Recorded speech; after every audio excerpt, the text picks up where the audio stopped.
Everybody, we are here to watch a trailer for something we're not entirely sure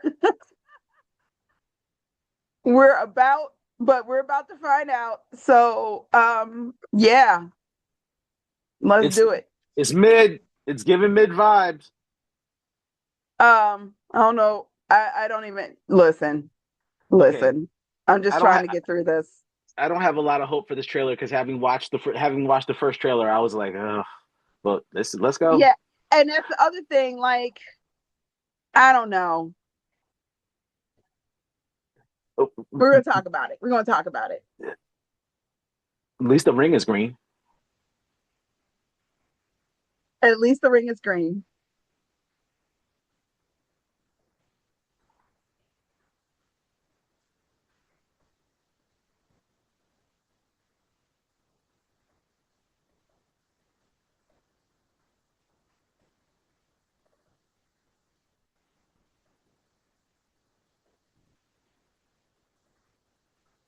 I don't think he likes you, which is a issue as well.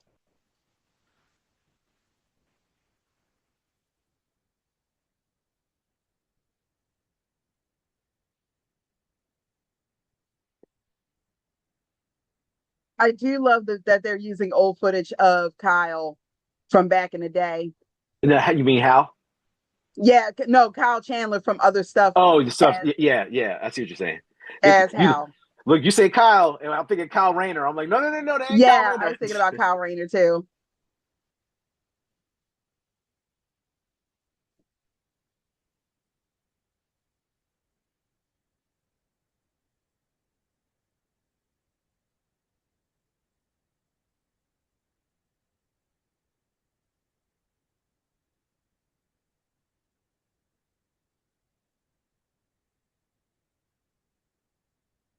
Okay. I think you know what, Bell. I feel like my single biggest issue with this show is that I don't conceptually agree with any of the design decisions they made because I That's feel the like only issue. I mean no I mean it's one of a ton. It's like look, you know what? Let's just be brass tacks honest. The first Green Lantern movie was god awful because they tried to jump like a couple of decades In and the parallax, basically. into something. So Yeah. Emerald Dawn I mean, I I I do not understand these multi-billion-dollar corporations who own these IPs who then decide, hey, I know this character only has nine truly fantastic storylines, but let's just skip X, Y, and Z and just jump to this one, knowing that Yeah. because of the sequential storytelling, the character is a different person from the earlier stories than the later stories. So once you jump forward, you can't jump back. You have to rewrite that whole scenario. Now people are like, why are we getting Emerald Dawn when he and it don't work? So it's like, so that's one. Two, I do not want to cast aspersions on any other black man. I do not like this Yes. casting. I feel like this is where I'm coming in at, but go ahead. I'm gonna let you talk. I'm gonna But let you but cook. I have seen Aaron Pierce and other stuff. I saw him in that Netflix movie, and look, I I think Jon Stewart is a very multifaceted character. Now, if I was going to do just Jon Stewart from Justice League, well, then maybe Aaron Pierce because John's kind of borderline stoic outside his relationship with Hawkwoman, crack a smart joke every now and then, but pretty much straight laced guy. But Jon Stewart is passionate. Like all this, he's a Marine sniper thing. They brought that stuff in later.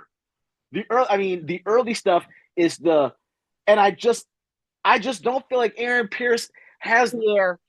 Pierre. Sorry, I don't feel like he has the gravitas to pull off Jon Stewart. I mean, that's just the way I feel. And then my thing behind Hal Jordan is, I'm like, look, I love Hal Jordan. Hal Jordan has an absolutely fantastic story. I'm perfectly fine with them having the character at this point. How come I couldn't get anything from before?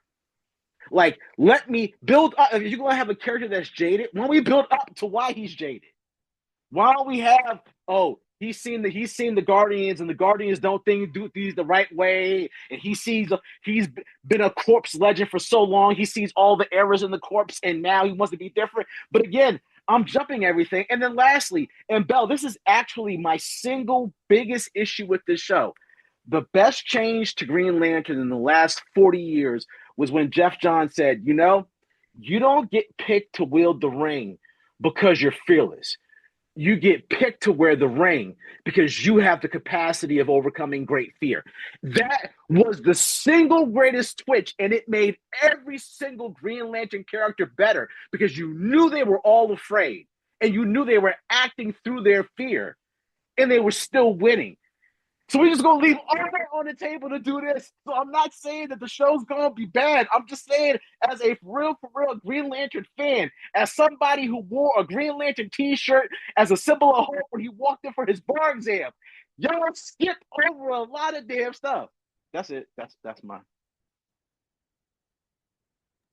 So everything you brought up are things that I need to talk about. First of all, the casting. I absolutely love Kyle Chandler being cast as Hal Jordan. Absolutely love that so much because of the age range that we're going for. We're going for a Kyle who has been through the situation with, I wouldn't say, I don't think we got to Parallax yet, but we have been dealing with it. I keep saying Cal and I mean Hal. We have been dealing with a Hal who has seen a lot more of the universe and has been through a lot more things. And we have, so I feel like they're combining, and Ron pointed this out to me earlier when we were talking about it.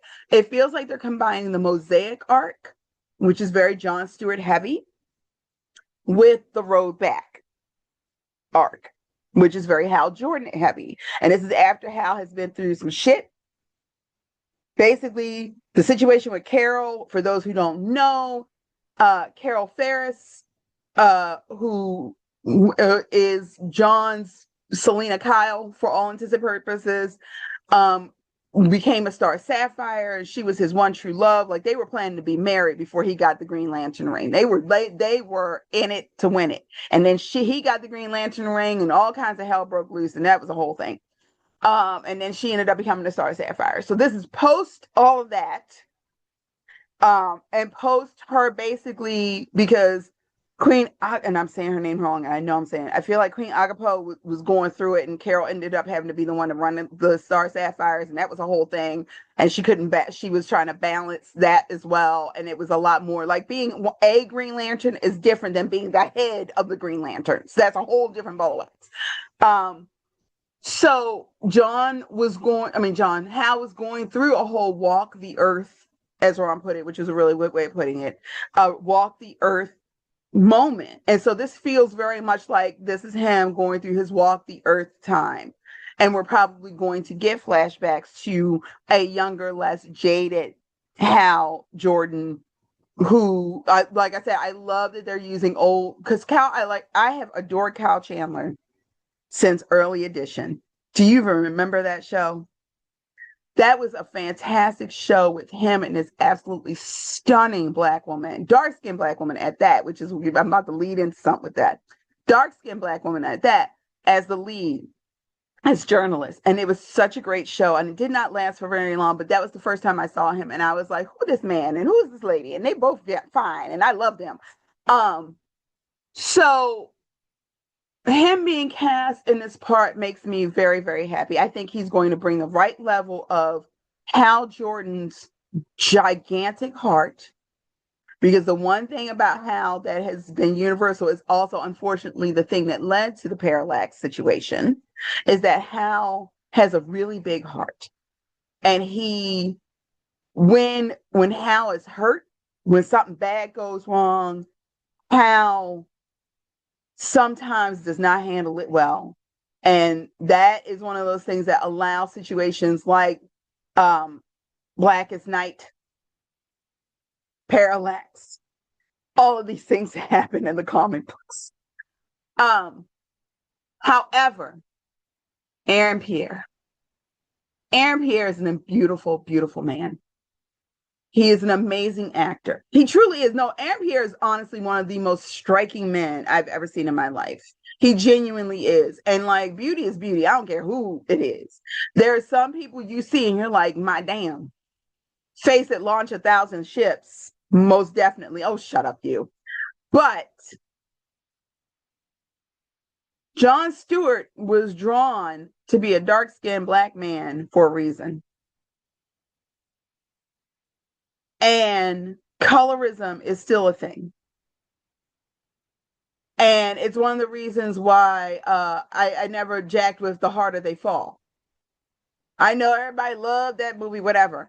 But two of the characters, specifically the one Zazie Beetz was cast based off of a real life person who was a 6'2", dark-skinned, thick black woman. Like dark skin, when I say dark skin, I mean blue-black skin black woman. So why is Zazie Beetz playing this character?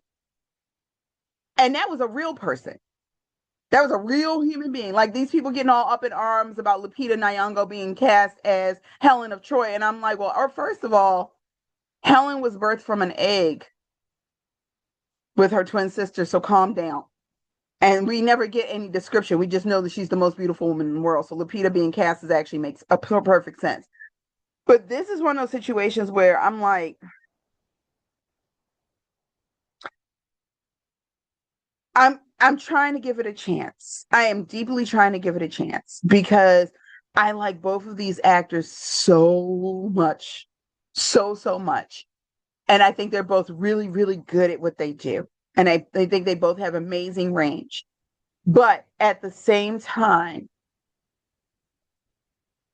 now I know we couldn't cast our boy from Cross because he was already cast as, but then again, yes, you could because you just did Jason Momoa as Lobo, right? Yes. And so like he would have been a perfect Jon Stewart. Yes, he looks like what Jon Stewart is actually drawn as in the comic books. No, how about this? When you look at him as Hawkman and Black Adam, really, that's Jon Stewart. How he's behaving, that's Jon Stewart. Yeah, and so the colorism issue is bothering me. It's the same reason I had an issue with Raising Dion. Because who they cast as the mother looks absolutely nothing like how the character is drawn in the comic books, or the woman who played her in the digital shorts and was a much better actress. A much better actress than who they actually cast. They cast some light-skinned, curly-haired British girl as a dark-skinned, a skinny, don't forget the skinny part because that's the thing, instead of the curvy, not fat, thick, which is a different thing. And even if she was fat, so be it. Dark skin, black with short, dark skin, thick, dark black woman as the mom in the comic books and in the digital shorts. And the colorism of it all pisses me off so much, you guys. It really irks me because, and as I said to Ron, he's kind of hesitant about it because of the storylines for the same issues you are, which is it feels like they're trying to do, we're trying to get this point D when we didn't go to A, B, and C first with these characters. And for me, it's the colorism because there aren't a lot of, in media and in comic books, there aren't a lot of people who are darker than me represented. It's just not. And I am not dark-skinned comparatively to people. I'm not dark-skinned compared to my siblings. So I'm like, why are you taking away from us the few that we have? Because there's always going to be people who look like Ron in media. And even though Ron's mixed, he's white passing. And so there's always going to be that look. So the few that we actually have, why are you taking those away from us? And that is my issue. That's not even getting into the fact that this antagonistic situation between John and Hal is not comic accurate. Can I stop you there for a second? And then Yeah. my problem with that is this: you're writing John like this, and Guy Gardner is out there. So it's like, how is John? I Thank mean, you. unless you're being neurotic because you're terrified that John's going to end up being like Guy, and that's why you're being a jerk. And if so, because we do see Guy briefly. So if that's the case, then that makes more sense to me. But otherwise, it's the at least in my experience. I mean, maybe I'm not remembering the books well, but Hal Jordan goes from having a begrudging level of respect and being irritated that the Guardians even selected a backup or a potential replacement for him to him realizing that, John just does stuff better than I do some days. Like I do the jump into the deep water with no plan and figure it out while I'm going. John be like, yeah, y'all keep talking about me being Marine. I was an architect before. I was an engineer before that, right? So when you look, Right. so literally, John's personality is so different than Hal's that when they make constructs, John's are all imagined down to the screws because it's how he thinks, and Hal's just like boxing glove, jet Yeah. plane. This kid Yes. who's a fighter pilot who's now a space cop. Like Yeah. so. And that's Anyway, another point I want to talk about because that's also what I'm not seeing is the big ass kid aspect of Hal's personality. One of the reasons why Hal and Bruce clash in the comic book so much is that Bruce assumes that Hal is not taking whatever situation, whatever galaxy-wide threat seriously, because that's Bruce's own bias. But Hal would not be. The Green Lantern Corps are supposed to be a diplomatic force, which is a whole other conversation. Well, we're going to have that conversation now. The Green Lantern Corps are supposed to be a diplomatic corps. If Hal Jordan didn't know how to handle sticky situations, if Hal Jordan didn't understand how to deal with people who are actively trying to kill each other, Hal Jordan wouldn't be a Green Lantern. that It's part. just that Hal always tries to find something good. Hal always tries to find the good in people, the good in the situation. And that is a fundamental difference between him and Bruce Wayne's personalities. And so, go ahead. No, and I was gonna say you're dead on. And the other thing is, Hal's a rules breaker. So Yeah, having him as the severe disciplinary training officer, I'm like, do you understand that the entire thing around why the rest of the corpse is like, oh God, they gave this ring to a human, is because Hal's like, what's the rule? That don't seem like it works for the moment, so I'm just gonna go do this. That's the reason. thank you. That's the reason why he gets in trouble with the Guardians. Is the reason why his relationship with Kilowog is the way it is. The reason why him and Salak, why Salak is always like, oh God, with Jordan's in the field, like, oh, I know the Guardians are gonna be talking to me about this. So it's the character. It's not that the character can't be in the position that they're in. It's that for this story to work, there's so much positioning that's happening before some of these scenes that we're seeing to make them Yes. work that I'm like, you okay, look, let me take a step back. I haven't liked anything that DC has done with Green Lantern in live action ever. I did not like the original Green Lantern movie. I did not like how Snyder used the Green Lanterns in the Justice League movie. I thought it was a complete and absolute total waste. Um, Can't having stand that guy Gardner in Superman at all. no, I mean literally, I Nathan Fillion as Guy Gardner is one of the reasons why, despite having absolutely loved that movie, I have not gone back to watch it again because I can't get past the fact that I'm like, he shouldn't be there. He's too old. His Guy Gardner is not So a. old.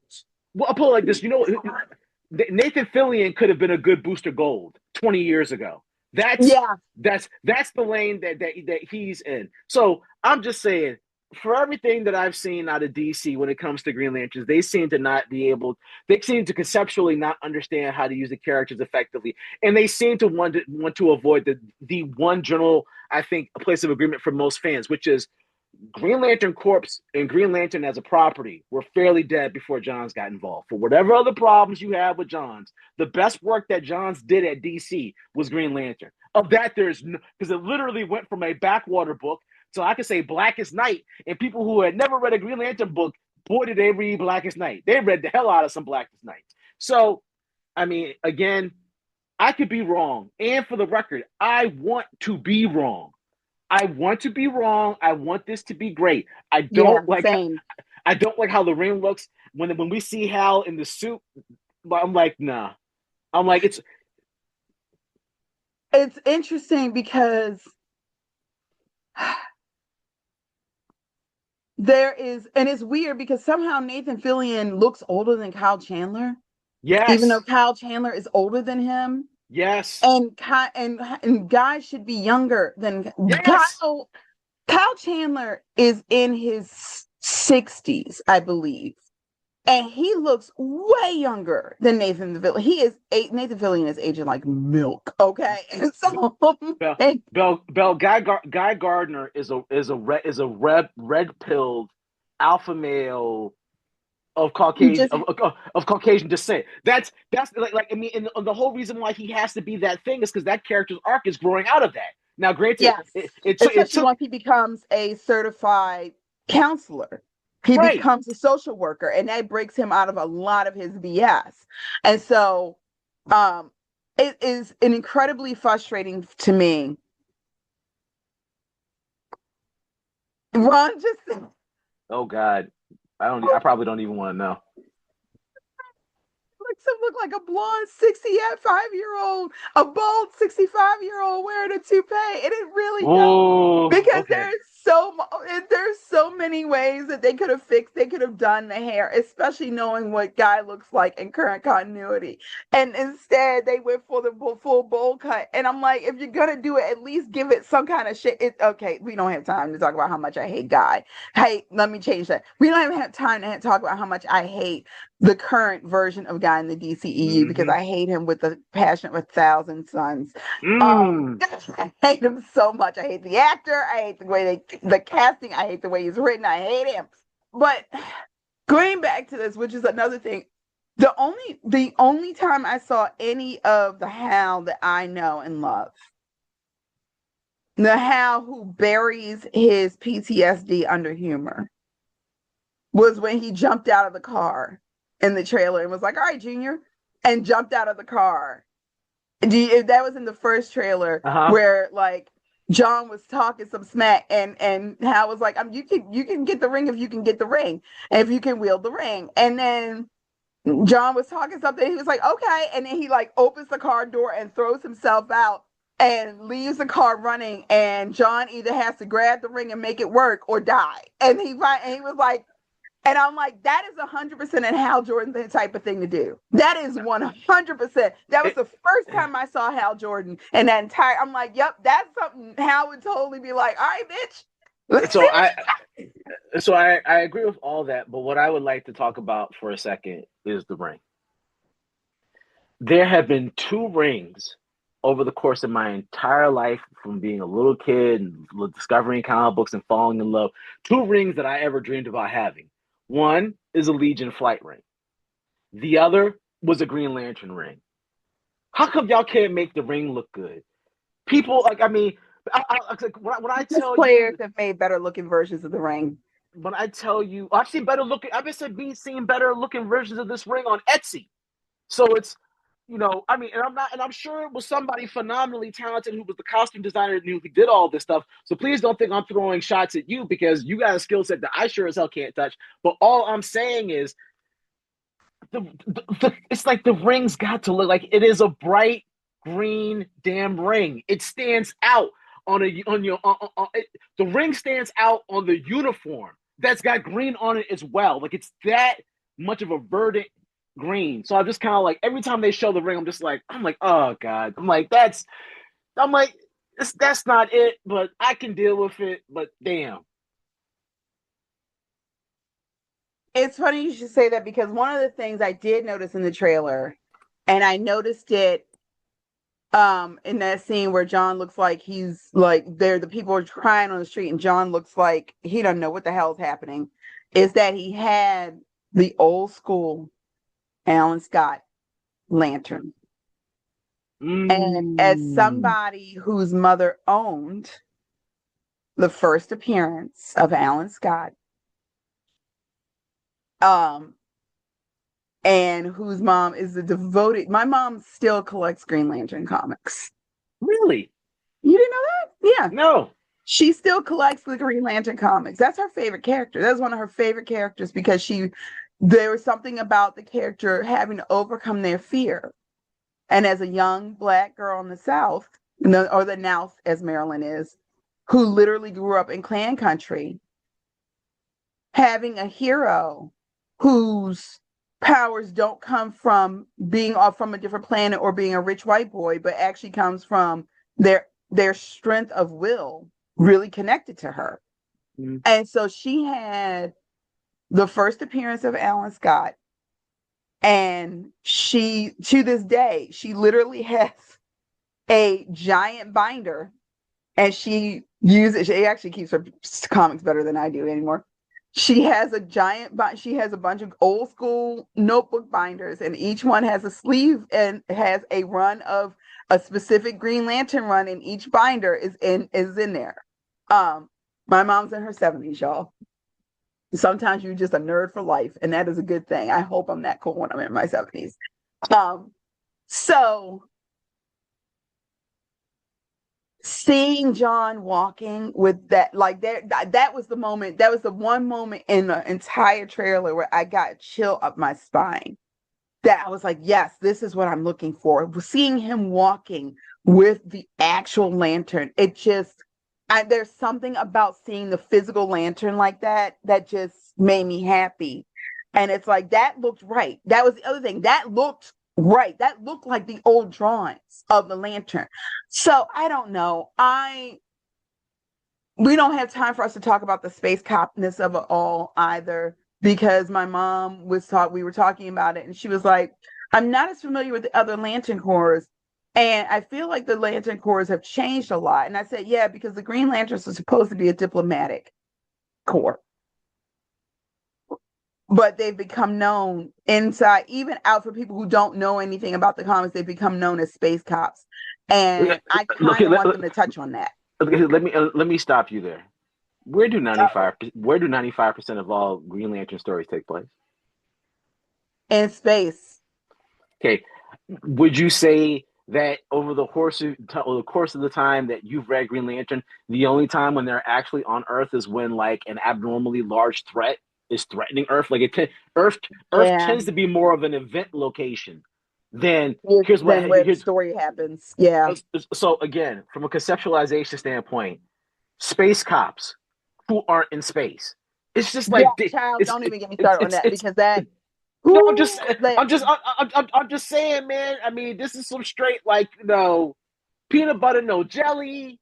I mean, I'm just saying, man. Like, it's like I have complained on this podcast for more than a decade about a cornucopia, a damn multitude of different projects. But I've got to say, my complaints about this series have got to be the most basic juvenile grade complaints I have ever had before. Because I'm basically just like, how come you ain't picking from the book that you making the show out of? It don't make no sense to me. It would be like a Superman movie that took place entirely underwater. You could just be like, yo, I'm not saying it can't happen, but I don't understand. So and kind of that was going to be my overall complaint. Like, I get that they're trying to set up for people who are in no way familiar with the character. I truly get that. Because I don't know how, well, because we're nerds, and we're very specific nerds. So I get it. Like, there might be an entire generation of people who really don't know who the Green Lanterns are, or whose only impression of the Green Lanterns was that shitty ass movie with Ryan Reynolds. And so I understand to some extent, like, they have to do the table settings, but I am praying and hoping that this situation is setting up something specific where there is an infiltration situation, because we haven't had that, where the Lanterns have had to deal with something on Earth, because aliens have infiltrated Earth and nobody freaking knew. And so they had to be on Earth to figure out, and that's what I'm seeing. That's what I'm hoping is happening, and that we're going to actually get some actual aliens on the Green Lantern show, because that would be really nice if we got actual aliens on the Green Lantern. At least give me Kilowog, y'all. I don't ask for much. I truly don't, but at least give me Kilowog. I do. That's all I want. Just No, even, I'm yeah. just like I'm just like prove me wrong because my thing Yes. and my last thing is with DC projects is like, look, you know what? On some level, it's almost impossible to even discuss, right? Because go for each one of these shows going in, you're like, I got no clue. Titans. I know Titans was not loved by the entire fandom. I was stunned at how good it was. At least the first season. But I personally projected it was going to be horrible, and I ended up enjoying it. Watchmen. I swore up and down ad nauseum there was no way that Watchmen was going to be good, and that was the first HBO series that was so good. I was like, and I listened to the official podcast, and Yep. I watched every episode. So I am hoping. So I'm saying, like, look, I understand that I am an old school fan. I understand that I have a running knowledge of Green Lantern that is so superior to the target demographic that they're going after that they're like, look, dude, we're just kind of expecting you to show up because it's something it's something you're familiar with, and we're really trying to grab these other people, and then maybe we can get to the stories that you like so much once we've got them, sufficiently, educated and kind of caught up to speed. So I'm saying I wanted to be very clear. I'm rooting for this show. I want this show to be Yes. awesome. I want to Yes. enjoy it. I want to see Green Lantern go from being kind of first from being an obscure ass character to non-comic book fans to being a laughing stock because of the Ryan Reynolds film, which I swear I get more irritated about as the days and years go by. To then because I feel like I could have written a better story, a better Green Lantern story with Chat GPT in less than 60 seconds.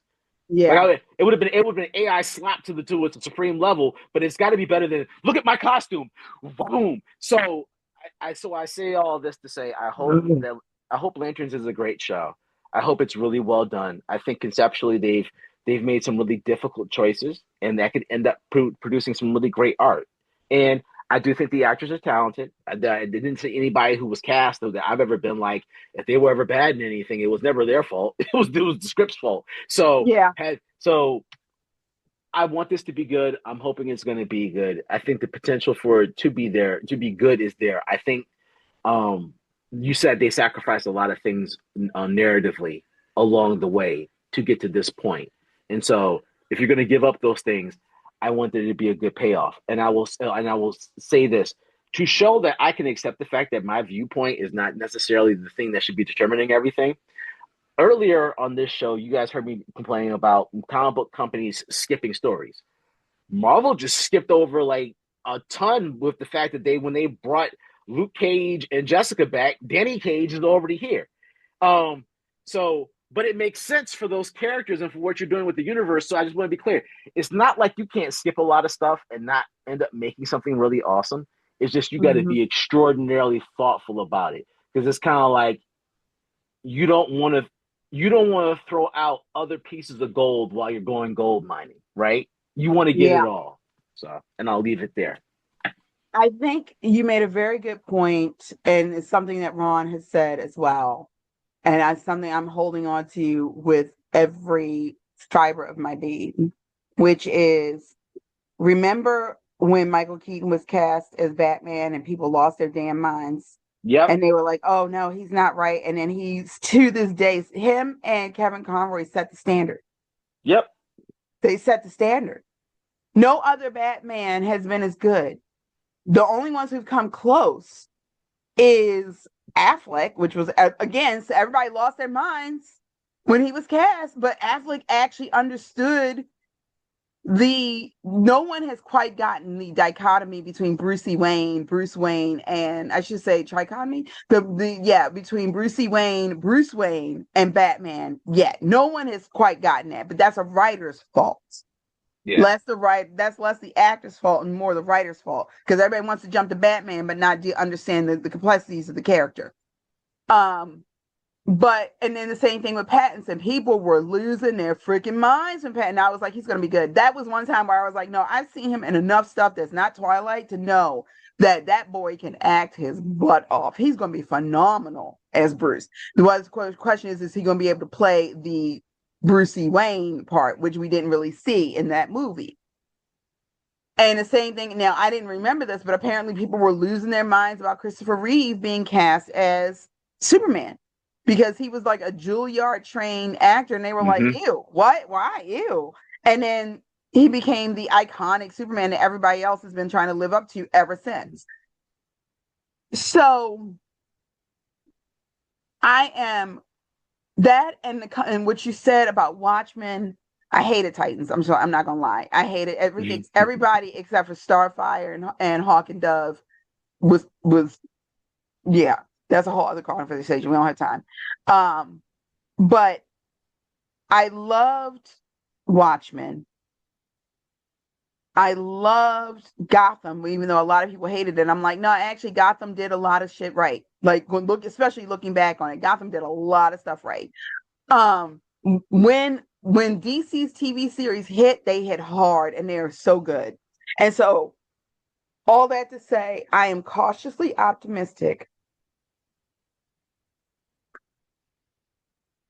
and I hope for the best.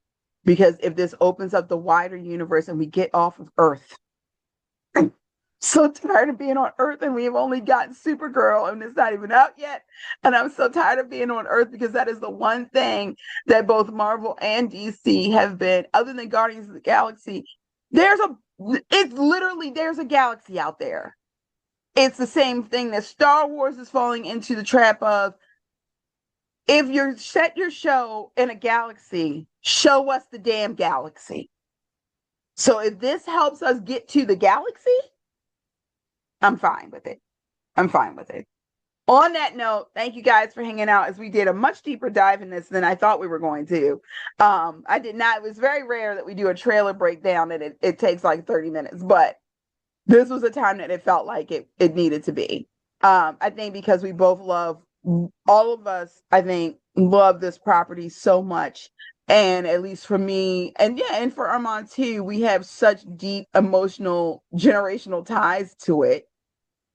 Um, that we want it's a beloved, the character is a beloved character in our respective households. And so we want it to be good. We want it to be what it should be. So thank you guys for hanging out. And we will see you at Baltimore Comic Con if the hantavirus doesn't kill us all. And I can't believe we're back to this again. So Well, Bell, in brightest day, in darkest and night, darkest night. we will let no funky germs escape our sight. That's right, baby. Um, and we will see. You can find us at PC Uncovered on Threads, at Instagram, popcultureuncovered.com, Pop Culture Uncovered on Facebook, Patreon, where you can support us for as little or as much as you like. And there is some Patreon exclusive things that are for our members that are on there. You should check out. Let's see how much information about the Highlander movie we got right. We said we would like them to do for Highlander. Let's see how much of what we asked for them to do and what they actually do is correct, because that's up on our Patreon. So let's see if they actually pull it off. And we love you guys. Please, well, Armand likes you. I love y'all. Don't let Bell lie to you. I am generally the more loving of the two people. No one believes you. I can think of a handful of people who do, but that's okay. I'll You say know what? We don't need to bring that up. We don't need to talk about okay. that. We don't need to talk about that. Anyway, thanks you guys for hanging out. Peace. You beat somebody's ass one time.